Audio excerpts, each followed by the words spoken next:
sobat, selamat datang di channel 3 Pengkritik Pendidik Gokil. Saya Bella bersama dengan Rosifa, Alfiona. Di sini kita akan membahas mengenai topik yang sangat penting, yaitu kondisi pendidikan di Indonesia. Pendidikan adalah fondasi untuk masa depan yang lebih baik, tapi sayangnya masih banyak loh tantangan yang harus kita hadapi. Nah, langsung aja kita mulai dengan melihat kondisi pendidikan saat ini. Nah, dari berita tadi, kalian pasti pernah kan ngalami yang namanya learning loss, khususnya buat teman-teman angkatan COVID nih. Atau di antara kalian masih ada yang ke bawah sampai sekarang. Sebelum kita masuk lebih dalam, yuk kita pahami dulu apa sih itu learning loss.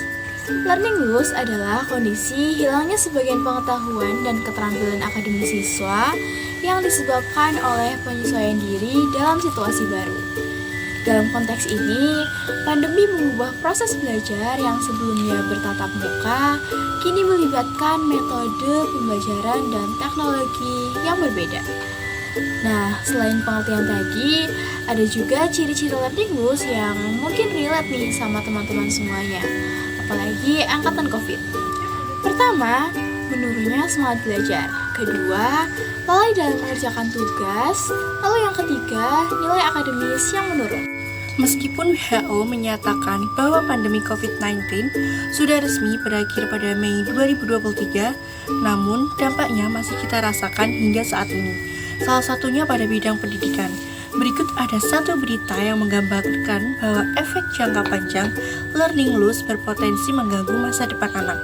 Mulai dari keterampilan dasar yang diperoleh sejak dini, seperti literasi dan numerasi yang menjadi fondasi penting bagi siswa untuk dapat berpikir kritis, memecahkan masalah, dan menciptakan inovasi.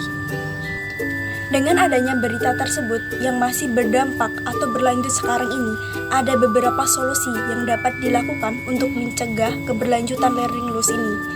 Pendidik dapat mengkombinasikan metode dan gaya pembelajaran, seperti menggunakan model pembelajaran inquiry yang mengajak peserta didik untuk aktif bertanya dan bereksperimen. Kemudian model problem-based learning, di mana siswa dibentuk menjadi beberapa kelompok yang nantinya akan memecahkan sebuah permasalahan yang telah diberikan oleh pendidik. Dan ada discovery learning atau pembelajaran yang berfokus pada penemuan, di mana siswa akan memahami konsep melalui beberapa proses hingga akhirnya sampai pada memahami suatu kesimpulan. Serta masih banyak lagi model pembelajaran menarik yang dapat digunakan. Kemudian, siswa juga perlu diarahkan untuk mengurangi ketergantungan internet secara berlebihan dalam mencari jawaban saat mengerjakan tugas. Hal ini dilakukan secara bertahap agar mereka terbiasa dengan metode belajar mandiri yang lebih efektif dan dapat berpikir secara kritis.